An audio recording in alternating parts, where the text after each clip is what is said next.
Frères en Christ, bonjour une fois de plus et bienvenue dans notre rubrique intitulée « Réparons les brèches ». Que l'Éternel vous bénisse et vous remplisse de ses grâces en Jésus-Christ notre Seigneur et Sauveur. Amen.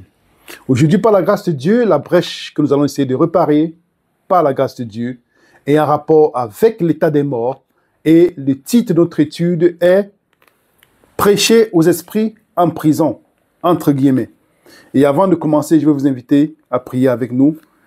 Père, nous te rendons grâce encore infiniment pour ce moment que tu nous donnes. Remplis-nous de toi, Père. Illumine-nous de ton Esprit Saint afin que nous puissions comprendre ta volonté, ton caractère, à travers ta parole. En Jésus-Christ, notre Seigneur Sauveur, nous t'avons prié. Amen.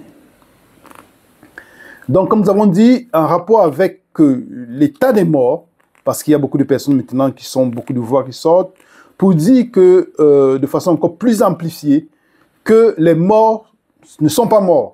Donc, les morts sont quelque part, avec les âmes sont quelque part. Et c'est dommage parce que l'ennemi, nous savons qu'il est descendu avec grande fureur, comme il est écrit dans Apocalypse chapitre 12. Mais ce qui est dommage, c'est que beaucoup de chrétiens tombent dans ce piège. Et ce que nous allons faire aujourd'hui, c'est de pouvoir apporter un peu de lumière par rapport à ce thème, à ce sujet d'une importance capitale pour la fin des temps, en rapport avec l'état des morts. Et le titre de notre étude aujourd'hui, comme nous avons dit, est « Prêcher aux esprits en prison ». D'où sort ce titre? Ce titre vient d'un texte qui est beaucoup utilisé par ceux qui appuient ou bien soutiennent le fait que les morts ne sont pas morts, qui se trouve dans 1 Pierre chapitre 3, versets 18 à 19. Nous allons lire 1 Pierre 3, versets 18 à 22. Allons ensemble dans 1 Pierre chapitre 3. Prenons nos Bibles, donc je vous invite à prendre vos Bibles parce que les versets ne seront pas projetés de façon détaillée. Donc prenons nos Bibles et allons dans 1 Pierre chapitre 3, verset 18. Lisons le verset 18. Christ aussi a souffert une fois pour les péchés, lui juste pour les injustes, afin de nous amener à Dieu, ayant été mis à mort quant à la chair, mais ayant été rendu vivant quant à l'esprit. Verset 19, dans lequel aussi il est allé prêcher aux esprits en prison, qui autrefois avaient été incrédules, lorsque la patience de Dieu se prolongeait au jour de Noé, pendant la construction de l'arche, dans laquelle un petit nombre de personnes, c'est-à-dire 8, fut sauvé à travers l'eau. Verset 21. Cette eau était une figure du baptême qui n'est pas la purification des souillures du corps, mais l'engagement d'une bonne conscience envers Dieu et qui maintenant vous sauve, vous aussi, par la résurrection de Jésus-Christ. Verset 22. Qui est à la droite de Dieu depuis qu'il est allé au ciel et que les anges, les autorités, les puissances lui ont été soumis. Donc, les gens citent ce texte pour appuyer l'idée ou soutenir l'idée selon laquelle les morts ne sont pas morts. D'abord, il y a une chose que nous devons comprendre dans les Écritures, comme nous avons dit, un principe, ça allait toujours à la base et la racine de la vérité. Donc, nous vous invitons, ceux qui n'ont pas suivi la série d'études que nous avons fait sur la racine de la vérité, des petites études pour pouvoir nous aider à avoir les techniques pour pouvoir comprendre chaque vérité biblique à sa base, à sa racine, à son fondement. Donc, comment est-ce qu'on peut faire pour pouvoir ne pas être séduit? Donc, en allant au texte d'aujourd'hui, directement dans le texte, nous allons aussi établir notre fait, c'est que on ne prend pas les textes difficiles pour pouvoir comprendre les textes difficiles. On va toujours du plus simple au plus difficile. Par exemple, quand on a parlé de l'état des morts, la dernière fois que nous avons fait l'étude sur les 3 vérités qui sont intimement liées dans la Bible, ou aussi la parabole du riche Lazare, nous avons vu comment est-ce que nous allons dans les textes simples pour aller expliquer les textes difficiles. Donc ça, c'est un principe qui est fondamental. Donc, quand on lit ce texte, on a l'impression que Jésus-Christ, en fait, ce qui est dans la tête, ce sont des préconçus.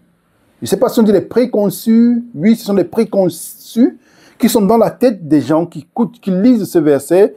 Pourquoi? Par rapport à ce qu'ils ont déjà entendu dire ou par rapport au type d'enseignement qu'ils ont eu. Donc, du coup, quand les gens lisent ce texte, qu'est-ce qu'ils disent dans leur esprit selon les préconçus? C'est quoi? Que Christ a souffert une fois pour les péchés, lui juste pour les injustes, afin de nous amener à Dieu, ayant été mis à mort quant à la chair, mais étant rendu vivant quant à l'esprit. Ça veut dire quoi pour eux? Donc, Jésus-Christ, quand il est mort dans la tombe, il a été enseveli, et puis, pas en esprit, il est allé maintenant visiter ceux qui étaient en prison, dans une prison, selon le concept qu'ils ont reçu depuis de l'enfer, du purgatoire. Donc, selon ces préconcis, Jésus-Christ est allé dans la tombe avec son esprit, il a combattu, et puis il a prêché la bonne nouvelle aux gens qui étaient du temps de Noé, qui étaient morts pendant le temps des nouvelles antédiluviens, qui ont été détruits pendant le temps de Noé, et puis après, il leur a donné une seconde chance. Et c'est comme ça que ceux-là peuvent être sauvés. Donc voilà ce qui est vraiment les préconcis qui sont dans la tête. Et si on n'élimine pas beaucoup de préconcis que nous avons, nous serons influencés. Pourtant, la parole de Dieu ne dit pas que Jésus-Christ est allé. La parole de Dieu ne le dit pas du tout. Ces textes ne le disent pas du tout. Mais ce sont les préconcis que nous avons, que les personnes ont dans leur tête. Ok. Donc, la première chose que nous allons essayer de faire, par la grâce de Dieu, c'est de pouvoir aller dans les textes simples. Il y a beaucoup de textes simples qui parlent de l'état des morts. Il y a il y a le psaume 104, verset 29 à 30 qui dit, à 31, « Tu caches ta face, ils sont tremblants, tu leur retires le souffle, ils expirent, ils retournent dans leur poussière, tu envoies ton souffle, ils sont créés, tu renouvelles la face de la terre, que la gloire d'Éternel subsiste à jamais. » Donc nous voyons bien que quand, ce qui est en train de citer quoi? Genèse chapitre 2, verset 7. Dieu a soufflé dans les narines d'Adam, il est devenu une âme vivante, et quand on meurt, l'esprit retourne à Dieu qui l'a donné, et le corps retourne à la poussière comme c'était avant. Donc on retourne dans l'état où qu'on était avant. Ecclésias chapitre 9, verset 5. Les vivants, en effet, savent qu'ils mourront, mais les morts ne savent rien, et il n'y a pour eux plus de salaire, puisque leur mémoire est oubliée. Il n'y a plus de mémoire, tout est oublié. Verset 10. Tout ce que ta main trouve à faire, avec ta force, fais-le, car il n'y a ni œuvre, ni pensée, ni science, ni sagesse dans le séjour des morts où tu vas. Il n'y a pas de pensée, il n'y a pas de sagesse, il n'y a rien dans le séjour des morts. Pourquoi? Parce que l'Esprit de Dieu l'Esprit est retourné à Dieu qui l'a donné. Donc, psaume 146 encore. Allons dans psaume 146. Psaume 146, lisons ensemble les versets 1 à 3. Mon âme loue l'Éternel, je louerai l'Éternel tant que je vivrai. Pourquoi? Parce que quand il sait que quand il meurt, il ne peut pas louer l'Éternel. Pourquoi? Parce que le souffle retourne à Dieu et le corps retourne à la poussière. Je célébrerai mon Dieu tant que j'existerai. Verset 3. Ne vous confiez pas aux grands, aux fils de l'homme qui ne peuvent sauver. Leur souffle s'en va, ils rentrent dans la terre et ce même jour, leurs desseins périssent. Et il y a plusieurs textes pourquoi à la racine de la vérité. Allez suivre l'étude que nous avons fait sur la racine de la vérité pour vous démontrer que l'homme est une âme, l'homme ne possède pas une âme. Ça, c'est des bases et nous vous invitons à aller suivre les études là-dessus parce que nous avons déjà fait des études là-dessus. Là, nous allons aller dans le texte, nous allons aller directement dans le texte en tenant en compte ces études que nous avons faites. Donc, nous vous invitons à aller suivre ces études. Donc, l'homme n'est pas une âme. L'homme ne possède pas une âme, je vous l'ai dit. L'homme est une âme. L'homme est une âme. Si vous lisez par exemple Actes chapitre 2, verset 41, vous allez voir comment il est écrit que au jour où de la Pentecôte, quand l'Esprit Saint est descendu en forme de langue de feu, et que les personnes ont été baptisées, 3000 âmes ont été baptisées. 3000 âmes. Là, c'est 3000 âmes. Et dans d'autres versions, c'est 3000 personnes ont été baptisées. Donc, si vous allez dans différentes versions de la Bible, vous allez voir que âmes et personnes sont identiques, sont la même chose. Même le psaume 103, verset 1 à 2, quand le psalmiste David va dire « Tout mon âme bénit l'Éternel, tout ce qui est en moi le bénisse, que mon âme bénisse l'Éternel, c'est tout ce qui est en lui. » Donc, ça veut dire qu'il se considère comme une âme. Il se considère comme une âme. Donc, ça, c'est les bases. Et nous allons voir que, est-ce que le texte dit ce que des personnes disent ou ce que les personnes veulent dire? Parce que nous savons que l'homme est une âme et l'homme ne possède pas une âme. Et même, nous voyons Jésus-Christ dans Luc chapitre, je pense dans chapitre 23, quand il dit à Dieu, le Père, il dit, entre tes mains, je remets mon esprit. Entre tes mains, je remets mon esprit. Donc, pourquoi? Parce qu'il sait que l'esprit va à Dieu et le corps retourne à la poussière. Donc, ça, c'est la base. Et nous allons voir maintenant si le texte, sur la base de cette base, de ce fondement, voir si le texte appuie ceci ou si le texte est contre ce que nous avons dit. Donc, nous allons aller ensemble dans ce que veut dire quand nous lisons dans le verset 18. Nous allons d'abord rester au verset 18. 1 Pierre 3, verset 18. Christ aussi a souffert une fois pour les péchés. Lui, juste pour les injustes, afin de nous amener à Dieu, ayant été mis à mort quant à la chair, mais ayant été rendu vivant quant à l'esprit. Remarquons bien ici, dans ce verset, il y a un parallélisme. Quand il est écrit, Christ aussi a souffert une fois pour les péchés. On peut dire, ayant été mis à mort quant à la chair. Donc, le fait d'avoir souffert pour les péchés, lui, il a fait qu'il ait été mis à mort quant à la chair. Souffert pour les péchés, mis à mort quant à la chair. Afin de nous amener à Dieu. Comment il nous amène à Dieu? Ayant été rendu vivant quant à l'esprit. Donc, Christ a souffert pour nos péchés, ayant été mis à mort quant à la chair, et afin de nous amener à Dieu, comment? Ayant été rendu vivant quant à l'esprit. Donc, il nous amène à Dieu comment? Ayant été rendu vivant quant à l'esprit. C'est comme ça, voici d'abord la clé de ce verset. Restons d'abord à la base, parce que la base est très importante. Relisons le verset. Christ aussi a souffert une fois pour les péchés. Si on ne lit pas lui juste pour les injustes, afin de nous amener à Dieu, ayant été mis à mort quant à la chair. Donc, comment est-ce que Jésus-Christ a souffert une fois pour nos péchés? C'est ayant été mis à mort quant à la chair. Et pas seulement ça, parce qu'il a souffert aussi dans le Gethsémane. Il a souffert à la croix. Nous sommes d'accord. Et afin de nous amener à Dieu, comment est-ce qu'il nous amène à Dieu dans le même verset? Ayant été rendu vivant quant à l'esprit. Ça, c'est la base du verset. Donc, que veut dire alors? Christ a souffert une fois pour nos péchés. Allons dans Hébreux chapitre 5. Avant même d'aller dans Hébreux chapitre 5, il y a d'abord des choses que nous devons établir comme base encore. C'est que, est-ce que, quand on meurt, il y a une seconde chance? Parce qu'il faut qu'on élucide aussi ça. Avance comme base. Est-ce que quand on meurt, il y a une seconde chance? Pour ceci, nous allons aller dans Hébreux chapitre 9, verset 27. Et comme il est réservé aux hommes de mourir une seule fois, après quoi vient le jugement. Il est réservé de mourir aux hommes une seule fois, après quoi vient le jugement. Il est réservé de mourir aux hommes une seule fois, et après quoi vient le jugement. On meurt une seule fois. Dans Apocalypse chapitre 20, il est écrit « Heureux ceux qui ont part à la première résurrection ». Donc, on ne meurt qu'une seule fois, on ne ressuscite qu'une seule fois, en ce qui concerne les justes. Parce que, je veux dire, on ne meurt qu'une seule fois, on ne ressuscite qu'une seule fois. Parce que quand Jésus-Christ va rentrer, ceux qui sont morts en Christ vont ressusciter une seule fois. Et heureux ceux qui ont part à cette résurrection. Mais ceux qui sont morts qui ne sont pas morts en Jésus-Christ ne vont pas résister pour aller avec lui dans les cieux.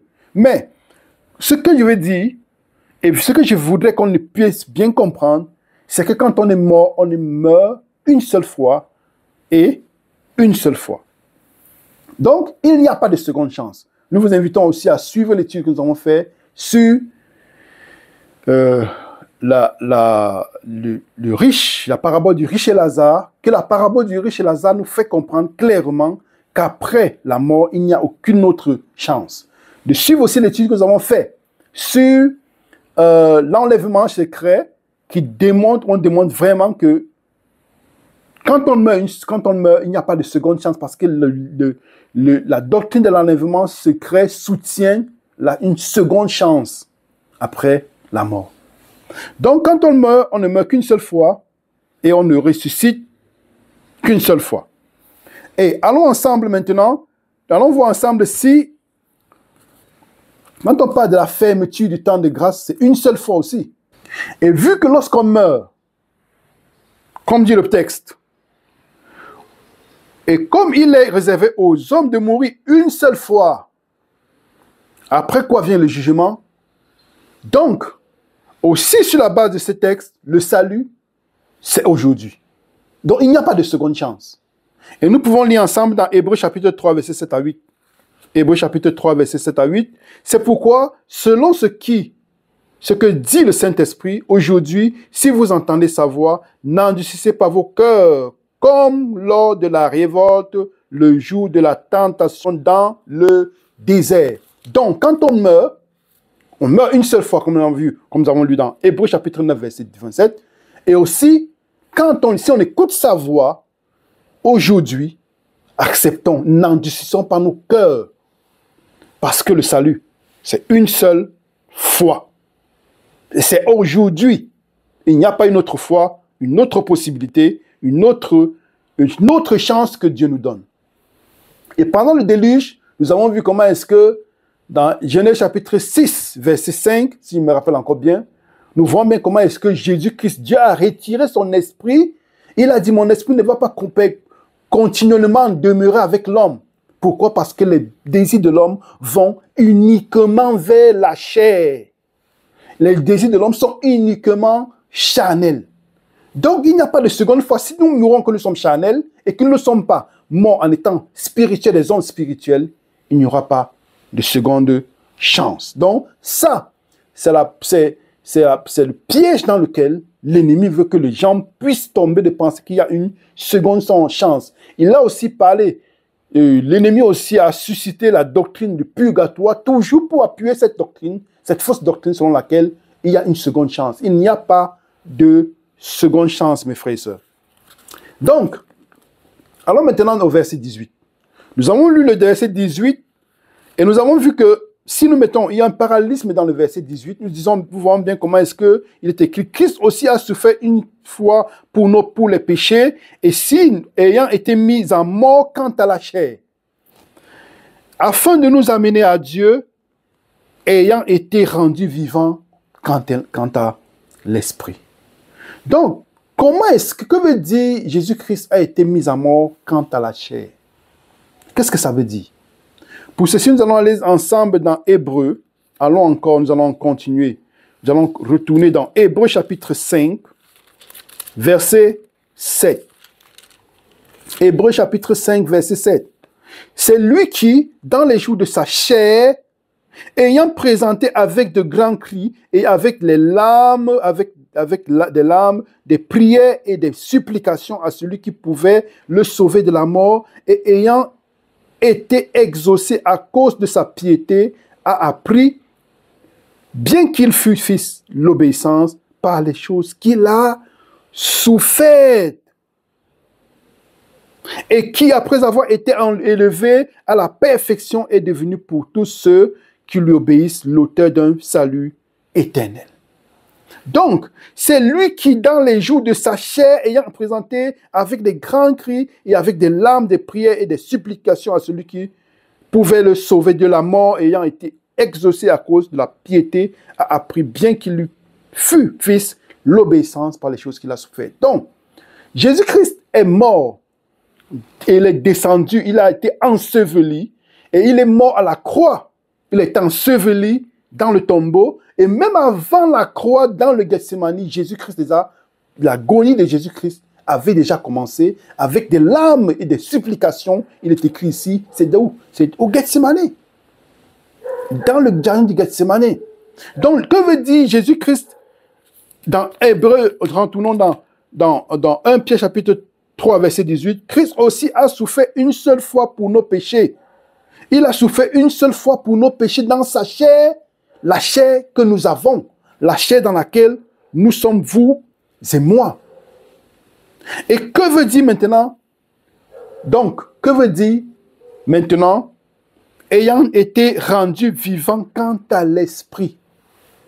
Ayant été rendu vivant quant à l'esprit, qu'est-ce que ça veut dire? Si Jésus-Christ a souffert dans sa chair, étant été mis à mort quant à la chair, mis à mort quant à la chair veut dire être enseveli dans la tombe. Alors, vu que être mis à mort quant à la chair veut dire être enseveli dans la tombe, être mort, que veut dire être rendu vivant quant à l'esprit? Rendu vivant quant à l'esprit, nous allons aller dans le texte Jean chapitre 5, verset 21. Allons ensemble dans Jean chapitre 5, verset 21. Car comme le Père ressuscite les morts et donne la vie, ainsi le Fils donne la vie à qui il veut. Nous allons voir que chaque fois dans la parole de Dieu, que la parole rendue vivante quant à l'esprit, ou donner la vie, apparaît, il y a aussi la résurrection qui est en rapport avec le fait de donner la vie. Donc, quand dans 1 Pierre, chapitre 3, verset 18, il est écrit qu'il a été rendu vivant quant à l'esprit, rendu vivant, la parole rendu vivant, ou donner la vie, si nous allons dans la parole en grec, nous allons rendre compte que c'est ressusciter en fait des morts. C'est ressusciter des morts. Et cette parole, chaque fois, rendu vivant quant à l'esprit, rendu vivant, cette parole rendre vivant, chaque fois que ça apparaît, c'est la même racine en grec que ressusciter. Donc, la parole ne veut pas dire que Jésus-Christ, rendu vivant quant à l'esprit, ça veut dire que son esprit, avec son esprit, il était dans la tombe et il est en esprit allé quelque part pour prêcher. Nous allons arriver à cette parole. Non. Mais, mis à mort quant à la chair, c'est être mort au tombeau, dans la tombe, enseveli. Et rendu vivant quant à l'esprit, c'est juste, ça veut juste dire être ressuscité des morts. Rendu vivant quant à l'esprit, nous allons voir d'autres textes. Parce que comme nous avons dit, dans la parole en grec, si nous allons, la parole en grec qui se trouve dans Jean 5, verset 21, qui est la parole, voyons ensemble, lisons cette parole, c'est la parole zopoieo, qui signifie produire la vie, engendrer ou porter un enfant, donner la vie, vivifier par une puissance spirituelle, rendre à la vie, ramener à la vie. Donc ça veut dire la résurrection, donner une meilleure vie en ce qui concerne la vie physique. Donc ça veut dire, cette parole veut seulement dire, frère sans Christ, aller dans la majeure partie des versets bibliques qui parlent de donner la vie, et qui c'est toujours en rapport avec la résurrection.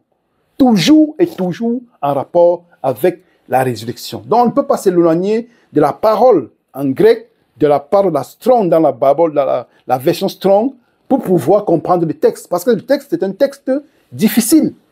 Donc pour pouvoir comprendre un texte difficile, il faut que nous puissions utiliser aussi les armes nécessaires pour pouvoir mieux comprendre le texte dans sa profondeur. Donc, donner la vie, comme par exemple nous voyons dans le texte Jean 5, verset 21, car comme le Père ressuscite les morts et donne la vie, allez voir le texte, la Strong Bible, allez voir dans la version originale, vous allez voir que c'est donner la vie, c'est ressusciter. C'est toujours en rapport avec la résurrection, ça veut dire, comme nous avons dit, ramener à la vie. Donc, ça veut dire quoi le texte en principe? Parce que vous allez aussi voir le texte dans d'autres, dans Éphésiens chapitre 2, versets 5 à 6, ou aussi dans 1 Corinthiens chapitre 15, versets 44 à 42 à 44, vous allez voir que c'est toujours les mêmes textes qu'ils veulent dire, donner la vie veut dire ressusciter. C'est juste ressusciter des morts. Donc, que voulait dire alors le texte, ce verset 18, que nous n'avons pas encore fini d'explorer? C'est juste que Jésus-Christ, quand il est mort, et qu'il a été enseveli, il a été mis à mort quant à la chair, celle que nous avons, nous allons y revenir, il a été rendu vivant quant à l'esprit, ça veut dire qu'il a été ressuscité. Pourquoi nous allons comprendre le pourquoi quand nous allons lire d'autres textes? Parce que quand Jésus-Christ vient dans notre chair, il vient comme vous et moi. Il vient dans la même nature que vous et moi, pas dans la nature d'Adam avant la chute, mais celle qu'Adam a eu après la chute, donc celle qui est contaminée par le péché. Jésus-Christ, quand il vient dans la même chair que la mienne. C'est la raison pour laquelle il est de la même généalogie d'Abraham, d'Isaac et de Jacob. Si nous allons ensemble dans Matthieu chapitre 1, vous allez voir que Matthieu chapitre 1, verset 1, il est écrit « Généalogie de Jésus-Christ, fils d'Abraham, fils de David ». Et même dans Luc chapitre 3, nous voyons la généalogie de Jésus-Christ. Dans la généalogie de Jésus-Christ, il y avait même Rahab, la prostituée, qui a aidé les espions à Jéricho. Dans Matthieu chapitre 1, vous voyez Rahab pendant la généalogie de Jésus-Christ. On voit aussi Jésus-Christ dans Luc chapitre 3, dans la généalogie de Jésus-Christ. Il y a toutes les personnes. Il y a Seth, il y a Abraham, il y a Isaac, il y a Jacob, il y a Adam lui-même. Adam a eu une généalogie juste après le péché. Il n'y a pas de généalogie d'Adam avant le péché. Il n'y a pas de généalogie d'Adam avant le péché. C'est après le péché que Adam va donner naissance à Abel, à Caïn. Et Jésus-Christ est de la descendance de Seth qui a remplacé Abel parce qu'Abel était mort. Donc Jésus-Christ, quand il vient nous sauver, il vient dans la même nature que la nôtre. La même nature que la nôtre. C'est la raison pour laquelle Jésus-Christ, quand il meurt, il doit ensevelir notre nature. Si on ne comprend pas la nature humaine de Jésus-Christ, c'est difficile de comprendre ce texte. Parce que quand il meurt, il doit mourir et ensevelir notre nature. C'est là qu'on va mieux comprendre le texte quand on dit qu'il a été rendu vivant quant à l'esprit. Il a été ressuscité des morts. Mais avec quelle nature? Nous allons revenir avec d'autres textes pour pouvoir mieux comprendre ce texte qui semble être difficile. Donc, nous avons vu que mise à mort quant à la chair veut dire être enseveli, être mort à la croix, et rendu vivant quant à l'esprit veut dire être ressuscité des morts. Donc nous avons vu, aller dans la version Strong, vous allez voir que la même parole, donner la vie, et rendu vivant quant à la vie, donner la vie, est toujours en rapport avec la résurrection dans tous les textes que vous allez voir dans les concordances bibliques. Donc nous vous invitons à étudier aussi ce texte, à aller les voir, et vous pouvez faire des échanges avec nous. Donc nous allons aller continuer le texte parce que le texte n'est pas, c'est long pour pouvoir rester dans le temps qui nous est imparti. Ok, donc nous avons vu que mort, mise à mort quant à la chair, c'est la mort, c'est l'ensevelissement, c'est la mort dans la tombe, à la croix, et rendu vivant quant à l'esprit, c'est être ressuscité des morts. Donc maintenant, ce que nous allons voir, c'est quoi? C'est que, on dit dans verset 29, dans lequel aussi il est allé prêcher aux esprits en prison. Comme nous avons dit, beaucoup de personnes citent ce texte selon des choses préconçues qu'ils ont dans l'esprit. Quand on dit dans lequel aussi il est allé prêcher aux esprits en prison, c'est selon le concept que nous avons. Mais si nous ne croyons pas en la nature immortelle de l'âme, notre esprit n'arrive pas là. Et si nous avons compris la première partie du verset 18, nous comprenons bien que ce que nous allons lire après est en rapport avec ce que nous avons lu avant. Donc, c'est dans quelle nature est-ce qu'il va aller prêcher? Et nous allons aussi avoir la parole prêcher. C'est que veut dire prêcher dans la parole, dans le langage original? Est-ce que c'est prêcher la bonne nouvelle? Parce que c'est ça aussi les préconçus que nous avons toujours. Les personnes ont dans l'esprit du purgatoire, de l'enfer. Et nous avons vu aussi dans l'étude que nous avions fait sur ce qui contient la parabole du riche et Lazare, que quand on parle de Géhenne, nous avons vu bien que la parole Géhenne, quand Jésus-Christ va citer Géhenne, Gehenna, dans Jean chapitre 25, et quand il va citer la parole Géhenne, Gehenna, nous avons vu bien que c'est en rapport avec la vallée de Guéhinon, la vallée des fils de Hinnon, où les rois Ézéchias et autres ont brûlé des fils et des enfants. Et c'est dans cette vallée-là Qu'est-ce que cette vallée? C'était dans cette vallée-là que, avec du temps, Dieu avait dit au peuple d'Israël de pouvoir brûler les corps. Parce que vous savez que quand le corps reste au milieu des hommes, c'est pas normal. C'est pas hygiénique. Mais Dieu avait dit de brûler les corps dans cette vallée. Et du coup, avec la mythologie grecque qui s'était infiltrée dans l'enseignement des Juifs et dans l'enseignement des rabbins, eux aussi pensaient que, avec la mythologie grecque, que ces corps devenaient des esprits. Pourquoi? Parce que l'enseignement avait déjà été infecté par la mythologie grecque de la nature immortelle de l'âme. Donc la nature immortelle de l'âme ne naît pas aujourd'hui. Donc Jésus-Christ va utiliser ce thème de Géhenne et de Gehenna, parce que c'était cet endroit où les gens offraient des fils à Moloch et offraient des fils qui c'était contraire au commandement de Dieu, et où des personnes, les Israéliens puissent brûler des morts, brûler des corps, ou aussi c'est devenu un dépotoir des ordures. Et si vous allez même aller sur Wikipédia, vous allez voir, si vous mettez Géhenne, vous allez voir bien que là-bas à Jérusalem, il y a cette Géhenne. Mais maintenant, c'est un endroit où il y a des habitations, c'est devenu un endroit moderne. Mais que, à la base, c'était un dépotoir des ordures où, avant les gens, les Israéliens, les Juifs, je veux dire, offraient des fils à Moloch. Donc la parole Géhenne et Gehenna, qui en latin prend une autre forme, en italien prend une autre forme, et en latin, en italien, en grec, en hébreu, ont une autre forme, parce que c'est la même parole qui est Géhenne, c'est Gehenna, c'est la même parole qui est Hadès, c'est la même, en grec, c'est la même parole qui est Inferos, Infernus, enfer, c'est la même parole. Et c'est la même parole qui est la tombe, le sépulcre des morts. Ça n'a rien à voir avec cette pensée qu'on a, qui nous a infecté l'esprit. Et c'est la même pensée qui nous infecte en ce qui concerne cette étude. Donc, revenons au texte. Ça, c'était pour nous aider pour ceux qui n'ont pas étudié, qui n'ont pas vu l'étude que nous avons fait dessus, de pouvoir les inviter aussi à aller suivre cette étude, qui sera de grand profit pour ceux qui vont suivre l'étude. Donc, dans quelle forme est-ce que Jésus-Christ, quand il ressuscite des morts, parce que nous avons bien vu que mise à mort quant à la chair, c'est être enterré, et rendu vivant quant à l'esprit, c'est être ressuscité. Voyons un texte maintenant, allons dans 1 Corinthiens chapitre 15. Lisons ensemble les versets 42 à 44. 1 Corinthiens chapitre 15, versets 42 à 44. Ce texte va nous aider à comprendre ce que nous sommes en train de dire, aussi en rapport avec la nature humaine de Jésus-Christ, et qui va aussi nous aider à comprendre le texte. 1 Corinthiens 15, versets 42 à 44. Ainsi, en est-il de la résurrection des morts? Le corps est semé corruptible, il ressuscite incorruptible.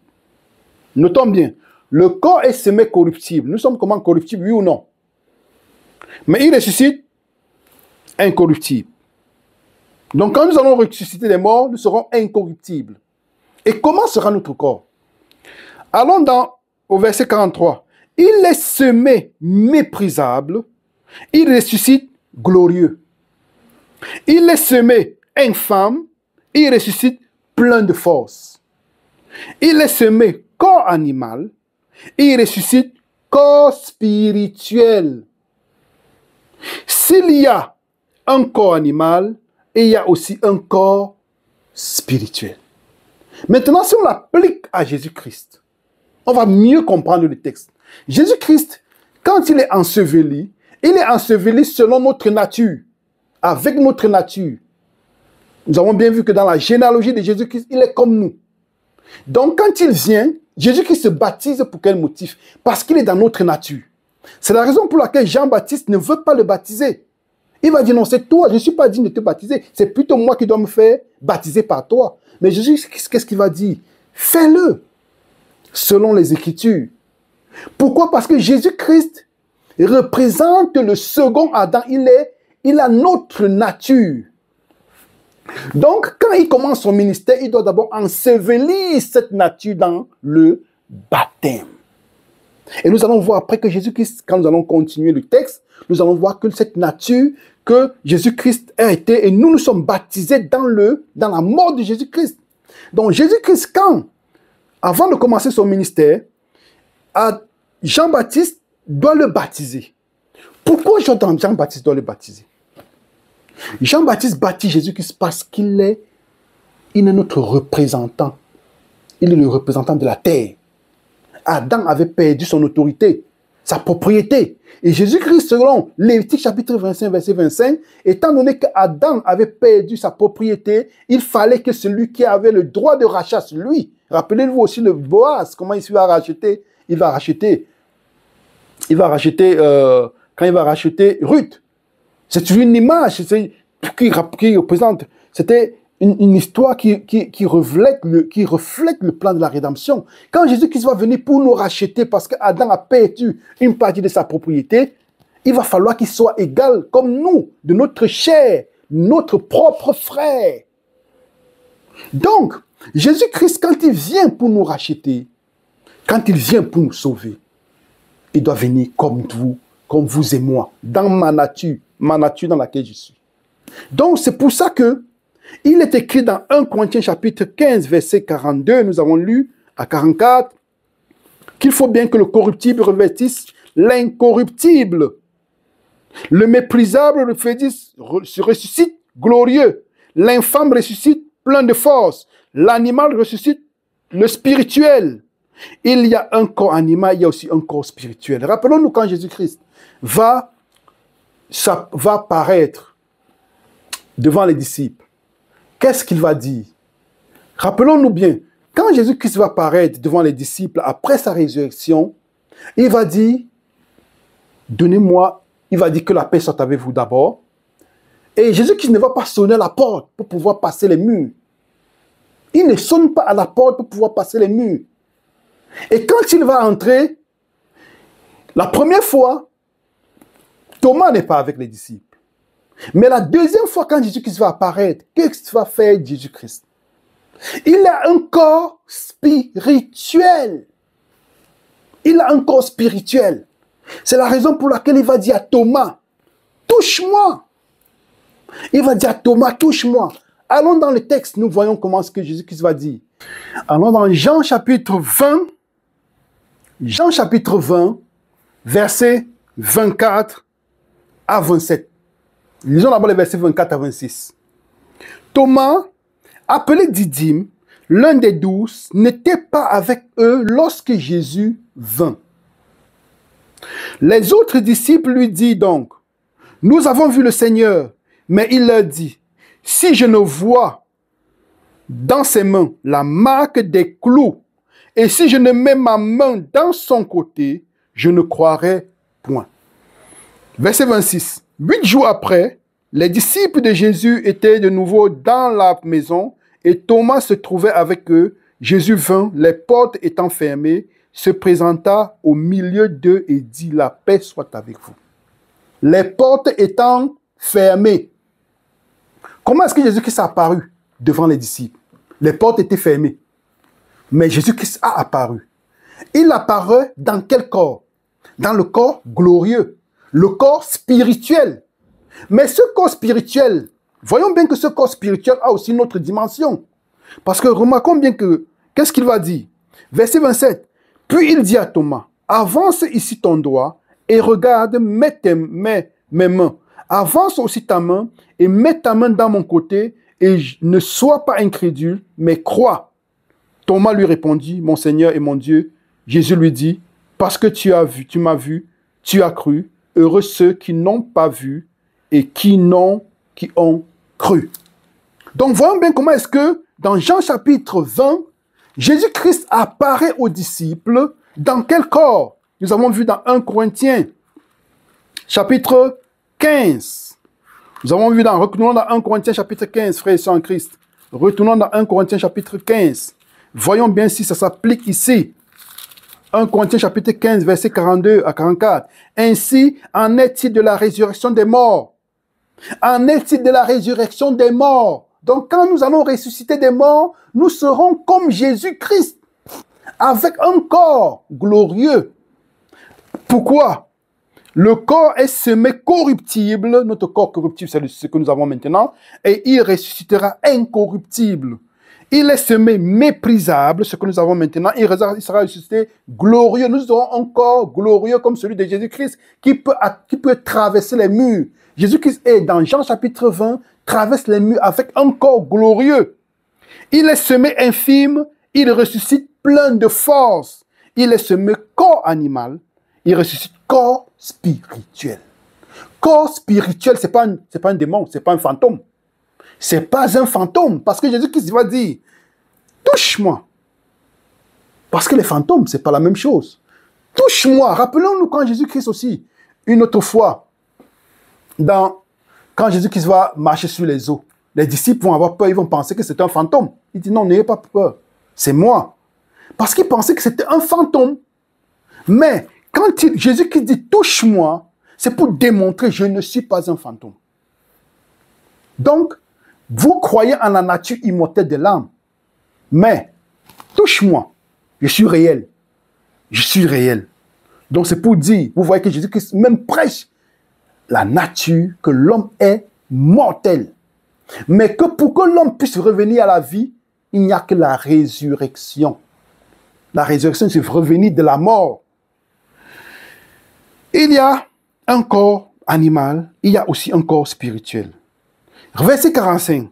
C'est pourquoi il est écrit, le premier homme Adam devant une âme vivante. Le dernier Adam est devenu un esprit vivifiant. Le second Adam est devenu un esprit vivifiant. Il est devenu ce qu'il n'était pas. Pourquoi? Parce que quand il vient dans une nature identique à la nôtre, il est 100% comme nous. Philippiens chapitre 2. Il s'est dépouillé de sa divinité pour devenir semblable à nous. Il est devenu esclave. Il est mort, étant obéissant jusqu'à la mort. Donc, quand Jésus-Christ vient, il vient comme vous et moi. Et quand il ressuscite dans un corps glorieux. Raison pour laquelle maintenant, avec ce verset, quand on a compris ce concept, nous comprenons bien que, si nous retournons dans 1 Pierre chapitre 3, nous comprenons bien que, quand on dit dans verset 19, dans lequel aussi il est allé prêcher aux esprits en prison, nous sommes encore dans lequel, c'est la parole, nous sommes en train d'essayer de comprendre dans lequel, dans quel corps, dans quel état est-ce qu'il va prêcher? Dans l'état de ressuscité, de homme ressuscité. Quand il va prêcher, quand Jésus-Christ va aller vers les disciples pour annoncer la bonne nouvelle, c'est dans quel état? De ressuscité, de corps glorieux, de corps spirituel. Pas de corps infime, pas de corps malade, pas de corps animal, mais de corps spirituel, de corps glorieux. Donc nous comprenons bien que, ayant été rendu vivant quant à l'esprit, veut dire juste qu'il est ressuscité des morts. Mais maintenant, dans cet état d'être ressuscité des morts, il va maintenant prêcher. Il va aller prêcher. Il va aller où? Comment est-ce qu'il va aller? Parce que nous allons voir que chaque parole ici est importante. Il va aller où? Où est-ce que Jésus-Christ va après sa résurrection? Parce qu'on va arriver à la prison après.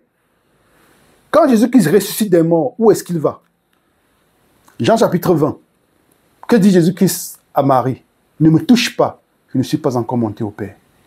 Donc, vous voyez que Jésus-Christ, quand il meurt, qu'est-ce qu'il fait après? Il ressuscite des morts. Il ressuscite. Quand il ressuscite des morts, où est-ce qu'il va? Avec son corps glorieux. Ne me touche pas encore, je ne suis pas encore monté au Père. Quand il monte au Père, il va vers le Père. Dans Actes chapitre 1, verset 10. Lisons Actes chapitre 1, verset 10, nous voyons où est-ce que Jésus-Christ va après la résurrection. Actes chapitre 1, verset 10. Et comme ils avaient les regards fixés vers le ciel, pendant qu'ils s'en allaient, voici deux hommes vêtus de blanc leur apparurent. Il dit, hommes galiléens, pourquoi vous arrêtez-vous à regarder au ciel? Ce Jésus qui a été enlevé au ciel, du milieu de vous, reviendra de la même manière que vous l'avez vu en allant au ciel. Jésus, quand il va ressusciter des morts, il va au ciel. Il va d'abord aller au ciel, selon aussi le calendrier hébraïque des fêtes, des 7 fêtes juives. qui se trouve dans Lévitique chapitre 23, quand il dit à Marie dans Jean chapitre 20, ne me touche pas, je ne suis pas encore monté au ciel, c'est parce que Jésus-Christ doit se présenter au ciel comme sacrifice. Si le sacrifice a été parfait, selon la fête des prémices. La fête des prémices est la fête de la résurrection. Et quand Jésus-Christ dit à Marie, ne me touche pas, de même que le souverain sacrificateur dans le temple prenait une gerbe des prémices et le secouait, ainsi Jésus-Christ doit se présenter devant le Père. Si nous ne mettons pas le sanctuaire, nous avons une connaissance du sanctuaire, nous risquons aussi d'aller et de ne pas comprendre le texte. Donc, nous voyons que Jésus-Christ est allé. Il est allé où? Au ciel. C'est clair, il va au ciel. Et qu'est-ce qu'il va faire au ciel? On dit, pour prêcher aux esprits en prison. Quand il va aller, il va monter, il ne va pas en bas. Quand il va monter, il ne descend pas. Ceci, c'était pour appuyer un fait. C'était que Jésus-Christ monte, il ne descend pas. Mais quand Jésus-Christ monte, il va aller prêcher aux esprits en prison. Chaque fois dans la parole de Dieu, frère et sœurs en Christ, quand on a lié la parole esprit et prison, c'est toujours en rapport avec les anges déchus. Toujours. Chaque fois dans la parole de Dieu que vous allez voir, allez chercher aussi vous aussi, chaque fois que vous allez voir la parole esprit en relation avec chaîne, en relation avec prison, c'est toujours en ce qui concerne les anges déchus. Pourquoi? Parce que Jésus-Christ va prêcher. Si nous allons dans la parole originale, la parole prêchée n'est pas la parole prêcher la bonne nouvelle. Parce que la plupart du temps, comme nous avons dit, il y a beaucoup de préconçus dans la tête. Quand le texte est lu, on se laisse embouber par ce que nous avons déjà comme des préconçus. Non. Nous devons comprendre ce que le texte dit. N'allez pas dans ce que le texte ne dit pas. Parce que c'est ce qu'on appelle l'exégèse. Allez dans ce que le texte ne dit pas. Prendre ce que le texte ne dit pas pour pouvoir comprendre ce que le texte dit. Non. Restons juste à « il est écrit ».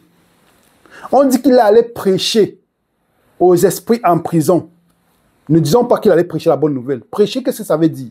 Nous allons dans le texte original, nous voyons que la parole prêcher veut dire proclamer. C'est la parole proclamer. Mais proclamer, est-ce que c'est proclamer la bonne nouvelle? On peut proclamer la bonne nouvelle, comme on peut aussi proclamer pour déclarer.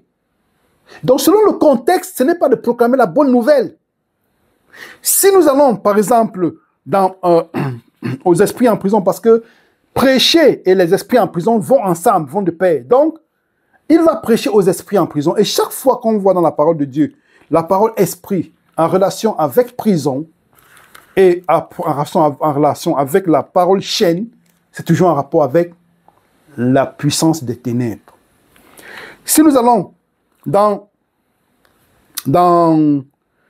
allons d'abord dans Luc chapitre 10. Cependant, ne vous réjouissez pas de ce que les esprits vous sont soumis, mais réjouissez-vous de ce que vos noms sont écrits dans les cieux.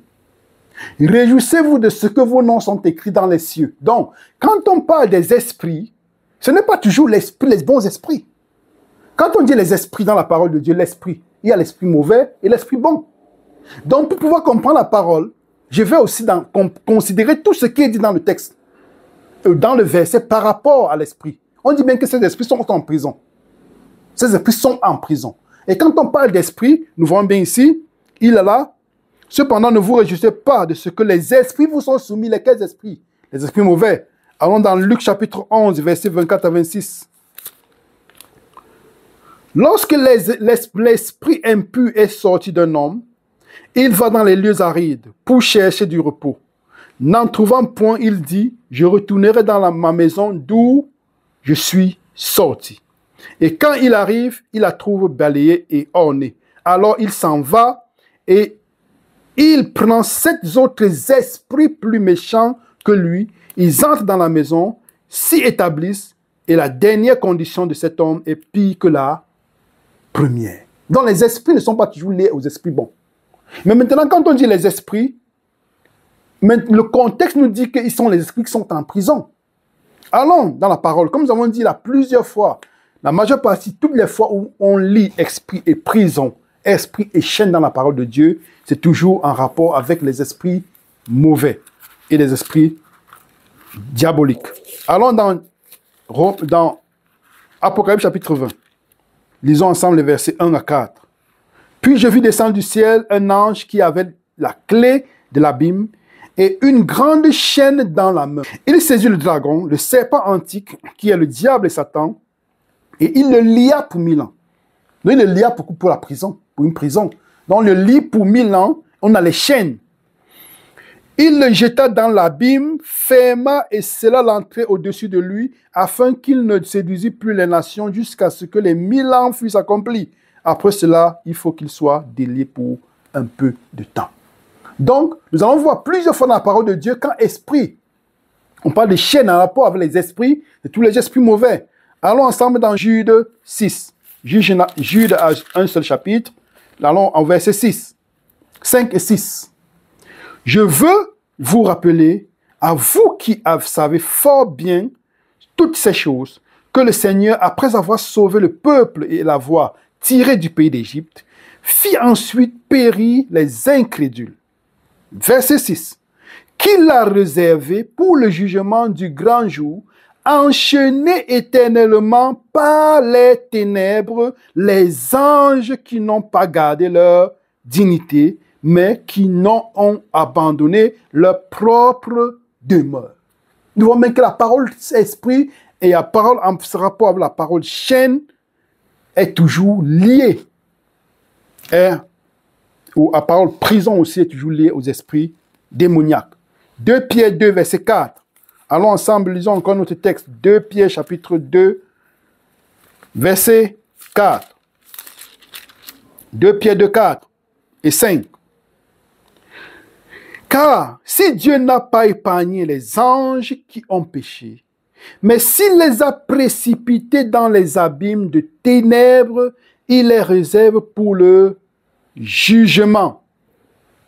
Car si Dieu n'a pas épargné les anges qui ont péché, mais s'il les a précipités dans les abîmes de ténèbres et les réserve pour le jugement, s'il n'a pas épargné l'ancien monde, mais s'il a sauvé Noé, lui le 8e, le prédicateur de la justice, lorsqu'il fit venir le déluge, puis le monde des impies. Donc nous voyons comment est-ce que plusieurs fois, dans le texte, il y en a plusieurs textes, qui démontrent que chaque fois qu'il y a le texte, les esprits, les anges liés avec les chaînes et la prison, c'est toujours en rapport avec les esprits démoniaques. Donc, si nous retournons à notre verset, nous allons comprendre que au verset 19, quand il est écrit, dans lequel c'est quoi? C'est un rapport avec la nature dans laquelle Jésus-Christ va prêcher. Nous avons bien compris que dans cette nature, c'était quelle nature? C'était la nature glorieuse, donc c'était le corps glorifié, de ressusciter. Nous avons vu dans 1 Corinthiens chapitre 15, verset 42 à 44, qu'il va maintenant aller prêcher. Qu'est-ce qu'il va prêcher? Il va aller déclarer sa victoire. Il ne va pas déclarer sa victoire aux anges qui n'ont pas de péché. Il ne va pas déclarer sa victoire aux anges qui n'ont pas péché, mais il déclare sa victoire aux anges déchus, aux principautés, aux esprits démoniaques, aux autorités, parce que Dieu les a mis tous sous ses pieds. Donc il va aller prêcher. Mais la parole prêcher, ce n'est pas prêcher la bonne nouvelle. C'est proclamer sa domination. Comme nous pouvons voir, Jésus-Christ dit dans Matthieu chapitre 28, il dit bien, toute autorité m'a été donnée dans le ciel et sur la terre. Et c'est la raison pour laquelle dans Romains chapitre 8, nous pouvons lire ensemble versets 38 à 39. Romains chapitre 8, versets 38 à 39. Car j'ai l'assurance que ni la mort, ni la vie, ni les anges, ni les dominations, ni les choses présentes, ni les choses à venir, ni les puissances, ni la hauteur, ni la profondeur, ni aucune autre créature ne pourra nous séparer de l'amour de Dieu manifesté en Jésus-Christ notre Seigneur. Qui sont ces anges qui veulent nous séparer de Dieu? C'est les anges déchus. Ni l'assurance, ni la mort, ni la vie, ni les anges, ni les dominations. Ces mêmes dominations se trouvent dans Éphésiens chapitre 6. Éphésiens chapitre 6, verset 12. Car nous n'avons pas à lutter contre la chair et le sang, mais contre les dominations, contre les autorités, contre les princes, contre les autorités, contre les princes de ce monde de ténèbres, contre les esprits méchants dans les lieux célestes. Dans les lieux célestes, ça veut dire quand Jésus-Christ monte et qu'il est ressuscité des morts, et quand il est monté, il est allé vers qui? Il ne va pas, il ne descend pas.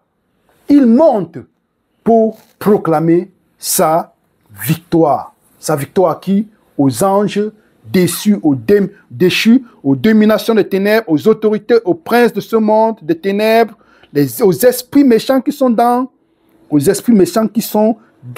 les cieux. Donc, Jésus-Christ, quand il ressuscite des morts, il proclame sa victoire. Il n'est pas allé prêcher aux gens qui sont morts pendant le déluge. Et nous allons conclure, nous allons retourner dans 1 Pierre chapitre 3, autant pour moi. Lisons le verset 20. Qui autrefois, ayant été incrédule, lorsque la patience de Dieu se prolongeait au jour de Noé, pendant la construction de l'arche, dans laquelle un petit nombre de personnes, c'est-à-dire 8, furent sauvées à travers l'eau. C'est la clé ici. Fut sauvé à travers l'eau. Quel est le rapport de l'eau avec ce que Jésus-Christ va dire? Cette eau était une figure du baptême, qui n'est pas la purification des souillures du corps, mais l'engagement d'une bonne conscience envers Dieu et qui, maintenant, vous sauve, vous aussi, par la résurrection de Jésus-Christ. Comprenons bien que quand Pierre ici va faire allusion à l'eau qui se trouve, que nous avons pendant le temps du déluge, il met cette eau en rapport avec le baptême. Et Jésus-Christ, nous sommes baptisés dans la mort de Jésus-Christ. Donc Jésus-Christ dit, et Pierre, qu'est-ce qu'il fait? Pierre écrit sa lettre à qui? Aux chrétiens qui sont persécutés. Il est en train de dire aux chrétiens qui sont persécutés, Jésus-Christ a déjà vaincu pour vous. Soyez tranquilles. Jésus-Christ a vaincu et il a traversé la mort. Il a traversé tout ce que vous vivez. Il a déjà traversé tout ceci. Il a souffert dans sa chair, dans son sang. Il a, à travers des larmes et des supplications, il a souffert et il a été ressuscité des morts. Et dans cette mort que nous devons être baptisés. Et nous devons traverser nous aussi la persécution. Nous devons aussi nous aussi être baptisés dans cette mort. À travers les tribulations. C'est la raison pour laquelle il va citer, et ceci, il va mettre une image entre le baptême, l'eau, le temps du déluge, et le baptême. Et cette figure se trouve dans Romains chapitre 6. Quand Jésus-Christ va dire, par son serviteur Paul, Romains chapitre 6, verset 1 à 3, que dirons-nous donc? Demeurions-nous dans le péché afin que la grâce abonde? Loin de là. Nous qui sommes morts au péché, comment vivrons-nous encore dans le péché? Ignorez-vous que nous tous qui avons été baptisés en Jésus-Christ, c'est en sa mort que nous avons été baptisés. C'est en la mort de Jésus-Christ que nous avons été baptisés. C'est ça que Jésus-Christ, que Pierre est en train de dire ici. Mais nous devons nous aussi passer à travers les tribulations, mais Jésus-Christ a déjà vaincu. Il a déjà l'habit de justice. Il a déjà réservé ce corps glorieux. Donc, il va nous revêtir à sa venue. Il a déjà ce corps glorieux dont il va nous revêtir à sa venue. Donc, c'est la raison pour laquelle, en Jésus-Christ, même si nous traversons les ténèbres, nous traversons les tribulations, nous savons qu'il va nous revêtir de ce corps glorieux. Parce que le corruptible va revêtir l'incorruptible. Comme il est écrit dans 1 Corinthiens chapitre 15, verset 51. 1 Corinthiens chapitre 15, verset 51. Voici, je vous dis un mystère. Nous ne mourrons pas tous, mais tous nous serons changés. En un instant, en un clin d'œil, à la dernière trompette, la trompette sonnera et les morts ressusciteront incorruptibles. Pourquoi ils ressuscitent incorruptibles? Parce que Jésus-Christ a déjà vaincu et il a déjà le corps glorieux dont il peut nous revêtir. Leur trompette sonnera et les morts resteront incorruptibles et nous serons changés. Car il faut que ce corruptible revête l'incorruptible et que ce corps mortel revête l'immortalité. Lorsque ce corps corruptible aura revêtu l'incorruptibilité et que ce corps mortel aura revêtu l'immortalité, alors s'accomplira la promesse qui est écrite. La mort a été engloutie dans la victoire. Ô mort, où est ta victoire? Ô mort, où est ton aiguillon? Donc, le texte de 1 Pierre chapitre 3 ne veut en aucun cas dire que quand quelqu'un meurt, Jésus-Christ est mort, il est allé dans la tombe et puis il a prêché aux gens qui étaient au temps du déluge et il leur a donné une seconde chance. La parole de Dieu nous dit clairement qu'il n'y a pas du tout de seconde chance. Si nous avons une seule chance, frères et sœurs en Christ, c'est maintenant, c'est aujourd'hui. Nous avons lu dans la parole de Dieu, c'est aujourd'hui dans Hébreux chapitre 3. Si nous écoutons sa parole aujourd'hui, n'endurcissons pas nos cœurs, parce qu'il n'y a pas d'autre chance. Mais l'ennemi veut nous faire croire qu'il y a d'autre chance, afin que la majeure partie des personnes puissent être perdues. Même de façon logique.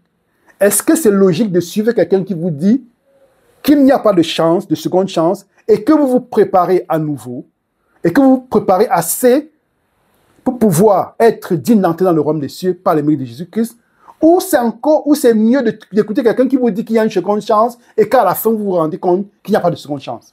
C'est un peu comme si, je veux dire même de façon logique, même si quelqu'un vous dit qu'il y a un examen en fin d'année, et ne vous dit pas qu'il n'y a pas de seconde chance. Si la personne vous dit qu'il n'y a pas de seconde chance, alors que peut-être il y a une seconde chance, imaginons ça, c'est pas absurdité, hein? Et que vous mettiez tout et tout pour pouvoir passer cet examen. Vous allez remercier celui qui vous a dit qu'il n'y a pas de seconde chance parce que vous avez passé cet examen une seule fois, ou celui qui vous avait dit qu'il pourrait avoir une seconde chance, et si vous ne passez pas l'examen, vous vous rendez compte qu'il n'y a pas de seconde chance. Parce que vous voyez, c'est juste pas absurdité pour vraiment pousser la réflexion. Mais c'est pas ça. C'est juste des illustrations pour nous faire comprendre que même pas absurdité, ça ne tient pas la route. Donc, il n'y a pas de seconde chance. Jésus-Christ n'est pas allé dans le tombeau parce que quand il meurt à la croix, sinon, le sacrifice de Jésus-Christ n'aurait servi à rien. Et on aurait demandé où est l'agneau de Dieu qui ôte le péché du monde. Parce que quand Jésus-Christ meurt, il meurt vraiment. Parce que dans la mort, il n'y a pas de vie. Quand Jésus-Christ meurt, il ne voit pas au-delà de la croix. Ça, c'est la foi. Ce n'est pas la foi. C'est la raison pour laquelle nous devons avoir la foi de Jésus. Que l'Éternel vous bénisse et vous remplisse de ses grâces. Et que nous puissions toujours continuer. Parce que les vérités, la perle se trouve dans la profondeur, pas à la surface. C'est la raison pour laquelle Jésus-Christ parlait en parabole. Afin que celui qui aime vraiment Jésus-Christ va aller chercher la perle rare, celle qui est cachée. Et c'est cette perle que nous avons essayé de pouvoir partager avec vous aujourd'hui. Et que l'Éternel vous bénisse en Jésus-Christ, le Seigneur Sauveur. Amen.